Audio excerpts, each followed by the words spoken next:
Mama, when will we go to the Auntie Alina's house? After Asr. Asr.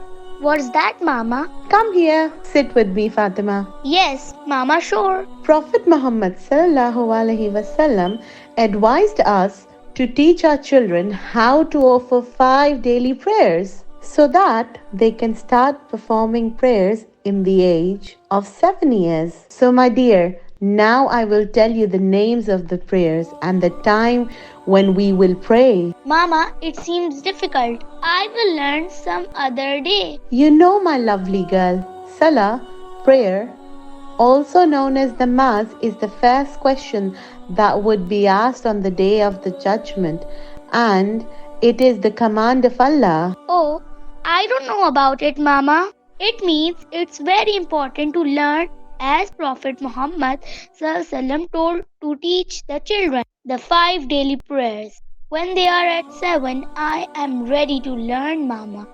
Please tell me the names of the prayers and their times. The name of the first prayer that we pray in the morning before sunshine is Fajr. The name of the second prayer that we pray when it's midday is Dhuhr. The third one is called Asr, that we pray in the afternoon.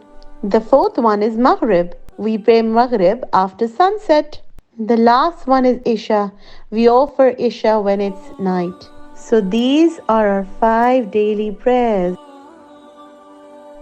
Mama, I will now tell you the names of the prayers. Yes, sure. Fajr, Dhuhr, Asr, Maghrib, Isha. Excellent. And what is the timing of Fajr? In the morning before sunrise. Yes. When do we offer Dhuhr? When it's midday. When do we pray Asr? In the afternoon, we offer Asr. Very good, Fatima.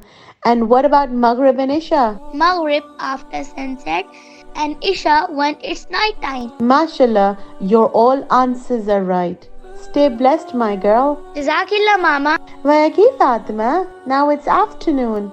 It's time to pray Asr. Let's move to offer prayer, as we should pray in time because Allah loves those who pray in time. All right, Mama.